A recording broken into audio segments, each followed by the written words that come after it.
മഹാനായ ഷഖീഖുൽ ബൽഖി റഹ്മത്തുള്ളാഹി അലൈഹിയുടെ ശിഷ്യനുണ്ട് ഹാത്തിമുൽ അസം. ഹാത്തിമുൽ അസം എന്നവർ ലോകം കണ്ട പ്രഗത്ഭനായ ആലിമാണ്, തസൗഫിന്റെ ആലിമാണ്, ഫഖീഹാണ്, ഇമാമാണ്. അവരെ യാത്ര പുറപ്പെടുകയാണ്. യാത്ര പുറപ്പെടുമ്പോ 9 പെൺമക്കളാണ് വീട്ടിലുള്ളത്. അപ്പൊ ഭാര്യ ചോദിച്ചു, ഇവിടെ മക്കൾക്കോ ഞങ്ങൾക്കൊന്നും തിന്നാനും ഭക്ഷിക്കാനും ഒന്നുമില്ലാതെ നിങ്ങൾ ഞങ്ങളെ ഉപേക്ഷിച്ചു കൊണ്ട് പോവുകയാണോ?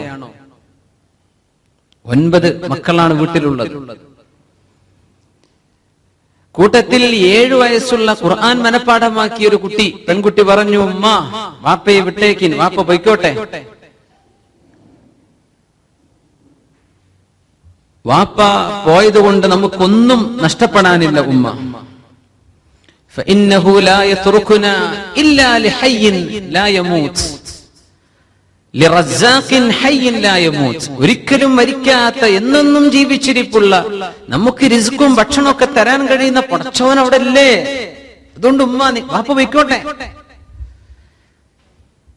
ഉമ്മാക്കും ബാക്കി മക്കൾക്കൊന്നും യോജിപ്പില്ല. ഈ ഒരു മോളാ പറഞ്ഞത്, വാപ്പ പൊയ്ക്കോട്ടെ ഉമ്മ, വാപ്പ പൊയ്ക്കോട്ടെ. ഇൽമിന്റെ യാത്രയിലായിരുന്നു, ഇൽമ് അന്വേഷിക്കാനുള്ള യാത്രയാണ്. ചില ചരിത്ര ഗ്രന്ഥങ്ങളിൽ അത് ഹജ്ജിന് പോയപ്പോഴായിരുന്നു എന്നുണ്ട്. അള്ളാഹു നമ്മുടെ കാര്യം നോക്കും. അപ്പൊ പോയി ഹാത്തിമുൽ അസം റളിയല്ലാഹു അൻഹു യാത്ര പോയി. സുബ്ഹാനല്ലാഹ്. ദിവസങ്ങൾ കഴിയും. വിശന്നിട്ട് ഒരു രാത്രി മക്കൾക്കൊന്നും തിന്നാനില്ലാതെ ഒരു ജർഅതു മാഇൻ, വെള്ളം, പച്ചവെള്ളം മാത്രമാണ് കുടിച്ചുകൊണ്ടിരിക്കുന്നത്. ആ സമയത്ത് ഉമ്മയും ബാക്കി മുഴുവൻ പെൺമക്കളും 8 പേരും ഈ 7 വയസ്സുള്ള പെൺകുട്ടിന്റെ അടുത്ത് വന്നിട്ട് അവളെ ചീത്ത പറയാൻ തുടങ്ങി. നീയാണ് ഉപ്പാനെ പ്രോത്സാഹിപ്പിച്ചത് നമ്മൾ ഇട്ടേച്ചു പോവാൻ. ഇപ്പൊ എന്താ നമ്മുടെ അവസ്ഥ കണ്ടോ? നമുക്ക് തിന്നാൻ വല്ലതുണ്ടോ? നീ പറഞ്ഞതുകൊണ്ടല്ലേ വാപ്പ പോയത്, നീയാണ് വാപ്പയെ പോകാനുള്ള പ്രോത്സാഹനം കൊടുത്തത് എന്ന് പറഞ്ഞ് ഇവര് പറയായി. അങ്ങനെ ഇരിക്കുമുണ്ട് വാതിൽക്കൽ ഒരാൾ മുട്ടുന്നു. ഒരാൾ വാതിൽക്കൽ മുട്ടുന്നു. അപ്പോ ഒരു കുതിരപ്പുറത്ത് ഒരാൾ ഇരിക്കുകയാണ്. അയാളുടെ കൂടെ വേറെയും ചില ആളുകളൊക്കെ ഉണ്ട്. അയാൾ ചോദിച്ചു, അയിന്തക്കുമ്മ, നിങ്ങളുടെ അടുത്ത് വെള്ളമുണ്ടോ? അന്ന് പാവപ്പെട്ടവരടുത്തും മുതലാളിമാരടുത്തും കിട്ടുന്ന സാധനം വെള്ളമാണ്. വളരെ പ്രഷ്യസ് ആണ്, വളരെ വിലപിടിപ്പുള്ള സാധനമാണെന്ന വെള്ളം. അപ്പോ വെള്ളമുണ്ടോ എന്ന് ചോദിച്ചു.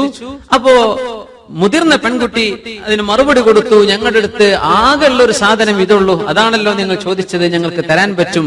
അങ്ങനെ ജർറത്തുമ, വെള്ളം വെക്കുന്ന ആ ഒരു കൂജ അല്ല ഇങ്ങനെ പറയല്, അതങ്ങ് എടുത്തു കൊടുത്തു. കുടിച്ചോളി എന്ന് പറയുന്നു. വെള്ളം കുടിച്ചു കഴിഞ്ഞു. വെള്ളം കുടിച്ചു കഴിഞ്ഞ് ഇവർക്ക് മനസ്സിലായില്ല ആരാണ് ഈ വന്ന ആൾ അബൂ ജഅഫറുൽ മൻസൂർ, അമീറുൽ മുഅ്മിനീൻ, മുസ്ലിമീങ്ങളുടെ അമീറായ ഇറാഖിന്റെ ഭരണാധികാരിയാണ് വന്നിട്ടുള്ളത്. രാത്രി തന്റെ ഫുർസാൻ, തന്റെ കൂടെ കുതിരസവാരിക്കാരായ കുറച്ച് പരിചാരകരും കൂടെ ഉണ്ട്. അവർ നടക്കുകയാണ്. അവർ ചോദിച്ചു, ബൈത്തു മൻ ഹാദാ, ആരുടെ വീടാണിത്? ബൈത്തു ഹാത്തിമുൽ അസം ഇമാമുൽ മുസ്ലിമീൻ വശൈഖിഹിം, മുസ്ലിമീങ്ങളുടെ ഇമാമും ഷെയ്ഖും ആലിമുമായ ഹാത്തിമുൽ അസമിന്റെ വീടാണോ?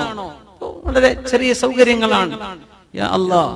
ഉടനെ തന്നെ അബൂ ജഅഫർ അൽ മൻസൂർ തന്റെ കൂടെ ഉണ്ടായിരുന്ന ഒരു കിഴിയുണ്ട്, സ്വർണത്തിന്റെ നാണയങ്ങളുള്ള കിഴിയാണ്. ഒരു കിഴങ്ങെടുത്തിട്ട് ഇവരുടെ വാതിൽക്കിലേക്ക് എറിഞ്ഞു കൊടുത്തു. എന്നിട്ട് പറഞ്ഞു, മൻ കാന യുഹിബ്ബു അമീറുൽ മുഅ്മിനീൻ ഫൽയഅമൽ മിസ്ലി. കൂടുള്ളവരോട്, അമീറുൽ മുഅ്മിനോട് സ്നേഹമുള്ളവരൊക്കെ അമീറുൽ മുഅ്മിനീൻ ചെയ്ത പോലെ ചെയ്തേക്കണം എന്ന് പറഞ്ഞു. യാ അല്ലാഹ്. എല്ലാവരും ഓരോ കീസ് എറിഞ്ഞു കൊടുത്തു, വെള്ളിയുടെയും സ്വർണത്തിന്റെയും നാണയങ്ങൾ. സുബ്ഹാനല്ലാഹ്. അന്ന് രാത്രി ആ വീട് അടക്കാൻ നേരത്ത് സ്വർണ്ണക്കിഴികൾ, വെള്ളിയുടെയും സ്വർണത്തിന്റെയും നാണയങ്ങളുടെ പെരുക്കം കൊണ്ട് അവർക്ക് ഡോറടക്കാൻ പ്രയാസമായി പോയി. സുബ്ഹാനല്ലാഹ്. ആ നേരത്ത് ഈ 7 വയസ്സുകാരിയായ പെൺകുട്ടി പറഞ്ഞു, ഇൻകാനത്ത് ഹാദിഹി നദറ ഇൻകാനത്തി നദറതു മിൻ ഖൽഖില്ലാഹി അഗ്നത്നാ ഫമാ ബാലുകുന്ന ബിനദറില്ലാഹി ഇലൈനാ. യാ അല്ലാഹ്. അല്ലാഹുവിന്റെ സൃഷ്ടികളിൽപ്പെട്ട ഒരു മനുഷ്യൻ നമ്മിലേക്ക് നോക്കിയപ്പോഴേക്കും നമുക്ക് ഇത്രക്ക് സമ്പത്ത് അല്ലാഹു നൽകിയിട്ടുണ്ടെങ്കിൽ, അല്ലാഹുവിന്റെ നോട്ടം നമ്മിലേക്കുണ്ടെങ്കിൽ എന്തായിരിക്കും അവസ്ഥ എന്ന് ഈ പെൺകുട്ടി അവർക്ക് പറഞ്ഞു കൊടുത്തു. സുബ്ഹാനല്ലാഹ്. ഫിസ്സമാഇ റിസ്ഖുകും വമാ തുഅദൂൻ.